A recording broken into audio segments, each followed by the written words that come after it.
So in this presentation, we are overcoming the problem of not being able to use Excel SX files. So essentially, where we're picking up here is that we've used another computer where we can use Microsoft products, and we've uploaded the data sets, okay?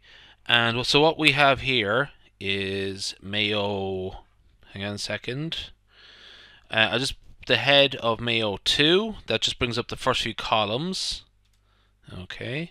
So we have that there, okay? Control L to clear the screen.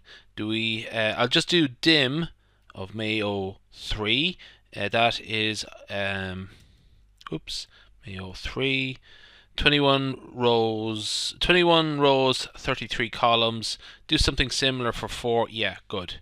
So essentially what we have is we've imported these into R, and what we're going to do here is we're going to write them out as CSV files, okay? So first let's just check that we're in the right working directory from the last video. The command there is get working directory. Yeah, documents GSI, perfect. And what we have there, again, just a command from a few videos ago, Mayo, good. Okay, so what we're going to do is put in the CSV files there so that we can read them on an ongoing basis on any computer. So what I'm going to do here is write.csv, and I'm going to call Mayo 2, and I'm going to imaginatively call it Mayo2.csv. Okay, let's do the same for Mayo 3. And Mayo 4. You can actually do it for all of the counties, but it's just, you can automate the process, and I'll show you how to automate the process later on. The key thing I want you to learn there is write.csv. So I'm just going to clear, or actually I'll leave it up there, list files, just actually check what we have in our working directory. See, there we are. Okay, so we can use CSV files from now on. Great, and we can read them in and out as we need to. So now what I'm going to do is just pretend, I'm working now at a different computer, okay? And I've sort of, from a USB stick, put everything into my current working directory, and let's just say, for argument's sake, it's the same name. It is that. Great. Now, what I want to do is read back in Mayo 2, okay? So the command I'm going to use here is read.csv Mayo2.csv. Now, sorry, I actually forgot to put that in quotes. There we go. And you can do the same for Mayo 3. So we have Mayo, that looks good, okay? So we're on our new computer now, our home computer, where we don't have Microsoft Office, but we take the day off work or something like that.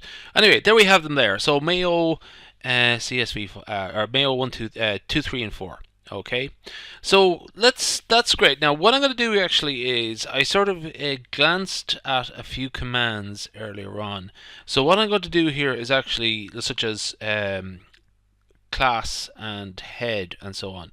So what I'm going to do is actually go into those in a bit more depth. So firstly, I want to get the dimensions of these files. So Mayo dim is dimensions, Mayo 2. So 78 rows. Okay, so 78 rows there, and 34 columns. Okay. Similarly for 3, 34. Okay, actually, just something to sort of keep an eye on there is it's just when you read and write CSV files, you get an extra index column. We'll talk about how to get rid of that later on. Okay, so don't worry about that yet, and so on. Okay, now another thing we might be interested in is the class, what type of file this is, and this is called a data frame. That's very important, a data frame. Mode, Mayo 2, list. I'm more interested in class, but mode is also, handy to know. I'm not going to explain what a list is for a while, but it sort of does have a relevance later on. The head gives you the first 6 rows so that you can have a look at them there. Okay, now it's not really useful in this case. We have to sort of cut that down to size a bit. So I'm going to go Control L there. Similarly though, we would have tail. Now for just this particular data set, it's not particularly nice.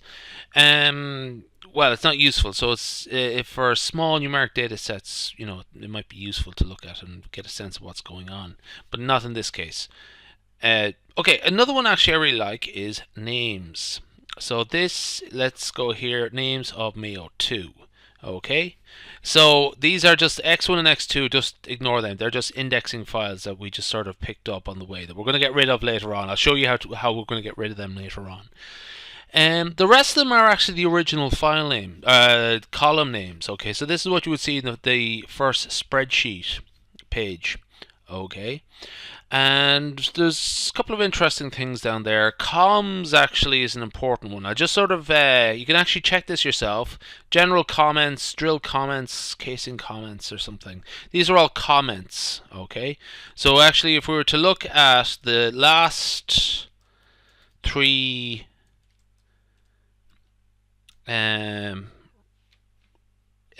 columns here, essentially this is just comments. Okay, so that's all it is. Okay, and we might be able to get rid of that later on. So what we might do is leave that. We don't have it in our get rid of it from our data frames. We'll just keep it in the original data in case there is any outliers we want to look at, and there's an explanation there.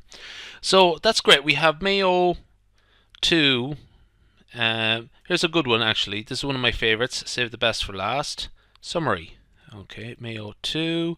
Now, this is a little bit scrolling here because we have so many variables, and it sort of works better with numeric data. Just up here with the first view here, it just a sort of quick summary of each of the variables, so you can get a sort of sense of what they're about. So for example, over here, type, we have borehole, dug well, spring, unknown. Okay. Let's see down some like drill date. Okay, that's interesting. That sort of thing. Just the townland, eastings and northings. Okay. The county. So Mayo. They're all in Mayo for this particular case. Okay. So that is how we might import our data set if it was a CSV file, and how we would have a quick look at it. So the next thing I'm going to look at after this is that we're going to try and combine them all together. Okay. They don't need to be separate. We don't need to have Mayo 2, 3, and 4. Okay. So it's not necessary. We can have just one single file for all of Mayo, and we can actually just have the well type for Mayo, the group, the 1 to 50 meters, the 50, all the different types of well types. We can all have them in the same page and so on. So I'll leave that for the next presentation.